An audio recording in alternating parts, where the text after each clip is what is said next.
Général des armées, le général de division Oumar Diarra. Et bonsoir, merci pour votre présence, mon général.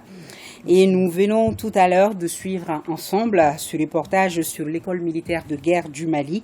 Nous avons vu, compris les tâches qui les attendent, notamment la lutte contre le terrorisme. Justement, où en sommes-nous, mon général, dans le maillage de notre territoire aujourd'hui, suite au retrait du Mali du G5 Sahel? Comme beaucoup de Maliens, on se pose beaucoup de questions. Est-ce que peut-il avoir un impact ce retrait sur les opérations de lutte contre le terrorisme en général? Bonsoir madame. Ce soir je suis ici au nom de la haute hiérarchie militaire pour édifier nos compatriotes sur le retrait du Mali du G5 Sahel, et dit retrait qui a fait objet de beaucoup d'interprétations.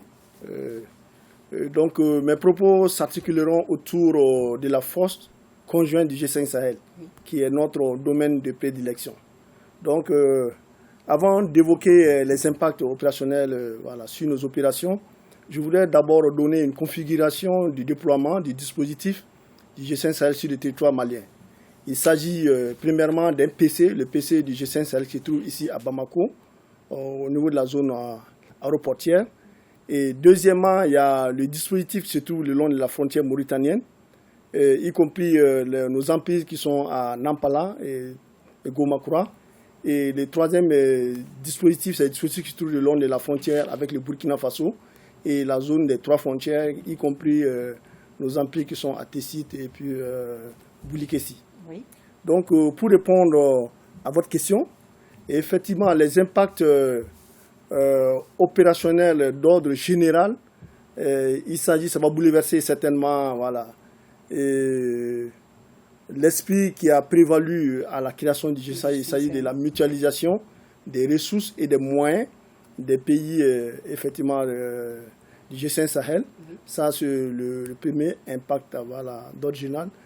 Deuxièmement, il y aura une discontinuité dans le prolongement géographique de la bande sahélo-saharienne dans le cadre de la lutte contre le terrorisme.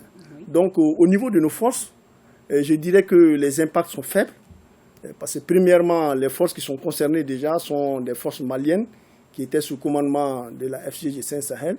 Et avec ce retrait, ces forces retombent sous notre commandement malien, sous le commandement malien. Et voilà. Deuxièmement, le soutien logistique était assuré à 98% par le gouvernement malien. Tout ce qui concerne l'alimentation, les véhicules, tout ce qui s'ensuit était assuré déjà par le gouvernement malien. Donc à ce niveau, il y a vraiment peu d'impact. Et je dirais d'ailleurs que le peu de soutien additionnel qui était assuré par la force du G5 Sahel a été déjà suspendu depuis un certain temps, pour des raisons obscures que nous ne savons pas. Et donc, ce soutien additionnel, déjà le dernier soutien additionnel, les femmes n'en ont même pas déjà bénéficié. Donc, d'une manière générale, moi je dirais que ça a peu d'impact vraiment sur la conduite de nos opérations. Alors, si je vous comprends, d'après vos explications, tout était sous commandement malien. Quel bilan peut-on donc tirer de la présence du G5 Sahel ici dans notre pays depuis 2014 à nos jours, mon général? Effectivement, c'est une question qui est régulièrement posée et l'opérationnalisation de cette force conjointe a toujours été des sujets qui ont été régulièrement évoqués à tous les niveaux. Oui. Et aujourd'hui, cette opération a fortement, les insuffisances qui ont été constatées dans cette opération a fortement influé sur le bilan, que ce soit le bilan tactique ou bien les dividendes vraiment des succès que cette opération devait avoir sur nos populations. Donc, moi, je pense que le bilan aujourd'hui est jugé vraiment à minima. À minima. Oui, à minima. Ok. Alors, aujourd'hui, quelles sont les perspectives après ce retrait? Renforcement des acquis, vous allez continuer sur la même donne? Comment ça va se passer? Bon, les perspectives, nous restons optimistes. Et effectivement, comme d'habitude, il y a des situations qui tombent. Nous avons des capacités d'adaptation. On n'a pas d'autre choix. Le premier point, c'est que la lutte contre le terrorisme va continuer. Et ce retrait aussi nous pousse devant nos responsabilités pour que nous puissions vraiment dans la lancée sur laquelle nous sommes travaillés à avoir notre propre autonomie. Oui. Voilà. Donc le troisième point, c'est que ça va nous renforcer le cadre bilatéral. Le communiqué a été clair, il a été clairement dit que les relations bilatérales vont continuer, nous allons continuer. Dans ce sens, on a déjà des expériences avec les pays voisins, notamment le Burkina, certaines opérations que nous avons menées ensemble, l'opération Capidou, l'opération Tourbillon Vert. Et du côté mauritanien, le long de la frontière, nous conduisons régulièrement des opérations transfrontalières à ce niveau. Donc le quatrième point maintenant, c'est les modalités d'exécution de ce retrait. Et hier déjà, j'ai rencontré le général qui commande la FCG Sahel, la force conjointe, et nous avons beaucoup discuté par rapport à comment mettre en œuvre ce retrait. Donc certainement, il attend des instructions de la présidence tchadienne et puis éventuellement de la commission de la FCG à partir de la Mauritanie. Ok, merci mon général. Alors hier dans nos éditions, nous avons interrogé les Maliens, les civils maliens par rapport à ce retrait. La plupart des intervenants ont salué ce retrait-là. Mais pour les rassurer encore davantage, mon général, que dites-vous aux Maliens sur le plan civil pour aider nos FAMA à atteindre leurs objectifs? Que dites-vous ce soir à ces Maliens, à ces civils-là? Moi, je voudrais rappeler, je voudrais rassurer nos compatriotes que la lutte contre le terrorisme, aujourd'hui, les FAMA sont au devant. Et la dynamique qui est en cours va continuer.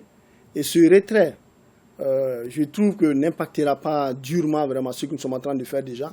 Il s'agit de prendre en compte les emprises qui étaient sous le commandement de la FCG Sahel. Et ces emprises étaient déjà intégrées dans notre système, dans notre chaîne de commandement déjà. Et donc, la partie la plus difficile, c'était le soutien logistique. Mais à ce niveau, déjà, 98% de ce soutien est déjà assuré par le Mali. Donc moi, je ne vois pas réellement d'impact majeur par rapport à ce retrait. Voilà, le général nous rassure. Actualité oblige, une dernière question, mon général. Après le communiqué du gouvernement sur le coup d'État avorté, des officiers généraux ont été interpellés. Est-ce une coïncidence où les deux se retrouvent, mon général?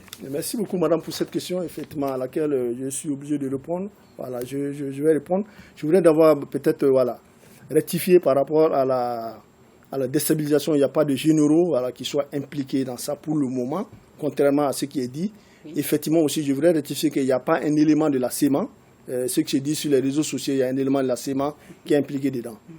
Non. Pour le moment, c'est un groupe d'officiers, comme ça a été dit, et effectivement, qui était impliqué dans cette déstabilisation.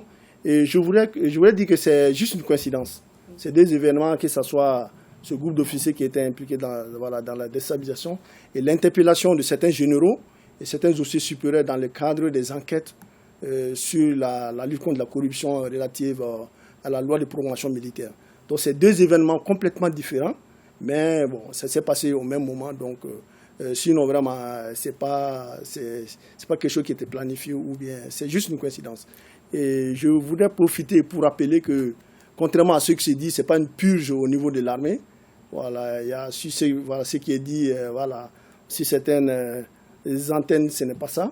Oui. Et je voudrais dire aussi que cet échec de déstabilisation renforce davantage notre conviction que ce que nous sommes en train de faire au sein des forces armées de sécurité, la cohésion, l'unité, la solidarité entre les forces, dans une chaîne de commandement unie et unifiée, a porté fruit. Parce que si ce n'était pas ça, les gens qui ont été contactés seraient entraînés dans ce sens. Donc, la démarche sur laquelle nous sommes aujourd'hui, d'unifier les forces armées maliennes pour aller vraiment dans ce que nous sommes en train de faire, la défense du territoire national, est aujourd'hui une réussite. Alors, pour taire les rumeurs, est-ce que le public aura droit aura toute la lumière sur ce groupuscule-là, en général? Bon, pour le moment, les enquêtes sont en cours. Certainement, là, maintenant, ça nous dépasse. Les enquêtes sont en cours. Oui. Et ceux qui sont impliqués dedans, certainement, la justice, à un certain moment, donnera peut-être s'il y a lieu de communiquer dessus. La justice. Donc, je voudrais profiter aussi pour dire qu'aujourd'hui, malgré tout ce qui s'est dit, la priorité des forces armées et de sécurité aujourd'hui, il s'agit de préparer nos forces, de nous former et de lutter contre le terrorisme. Oui. Et aujourd'hui, vraiment, il ne faut pas qu'on se laisse divertir Notre priorité aujourd'hui, c'est de défendre le territoire national, la protection des personnes et de leurs biens. Sinon, tout le reste, vraiment, c'est des actions de diversement pour nous. Okay. De rester unis derrière nos femmes. C'est ça le message. Beaucoup. Merci beaucoup, mon général, pour toutes ces précisions. Je rappelle que vous étiez l'invité de ce journal, le chef d'état-major général des armées, le général de division Oumar Diarra.